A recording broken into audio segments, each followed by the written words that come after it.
Ny mety ho toetry ny andro any an-dranomasina ny alatsinainy faharoan'ny volana janoary 2024 amin'ny maraina ka hatramin'ny talata fahatelon'ny volana janoary 2024 amin'ny ora maraina.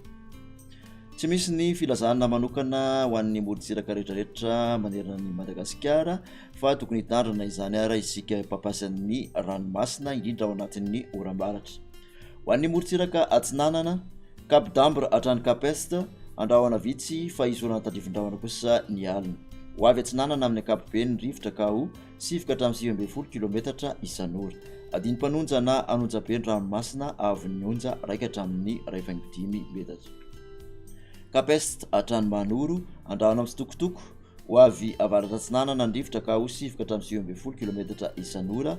Adiny mpanonja na anonjabe ny ranomasina avy ny onja 7 hatramin'ny 5 metatra. Manoro hatrany Taolaniaro andrahoana vitsy. Ho avy avaratra na avaratra atsinanana ny rivotra ka ho 7 km isan'ora hatratra 20 km isan'ora manakaiky ny Taolaniaro. Anonjabe ny ranomasina avy ny onja 2 hatramin'ny 2 metatra.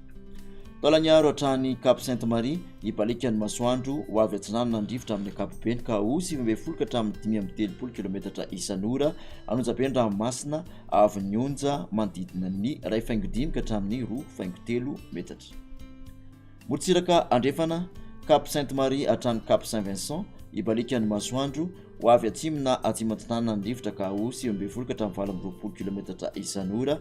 Adiny mpanonja na anonjabe ny ranomasina avy ny onja 2 hatratra 2 metatra manakaiky ny Cap Sainte-Marie. Cap Saint-Vincent hatrany Cap Saint-André anorana tadrivindrahoana maalana. Ho avy andrefana ny rivotra amin'ny ankapobeny ka ho 7 hatramin'ny km isan'ora. Adiny mpanonja ny ranomasina avy ny onja 5 hatramin'ny 1 metatra. Cap Saint-André hatrany Analalava anorana tadrivindrahoana ny alina. Ho avy avaratra andrefana ny rivotra ka ho 7 hatramin'ny km isan'ora. Ho tony ny ranomasina avy ny onja ho latsaky ny 5 metatra. Analalava hatrany Cap d'Ambre anorana tadrivindrahoana mety arankotroka. Iovaova ny fitsokon'ny rivotra ka ho 7 hatramin'ny km isan'ora. Ho tony ny ranomasina avy ny onja ho latsaky ny 5 metatra.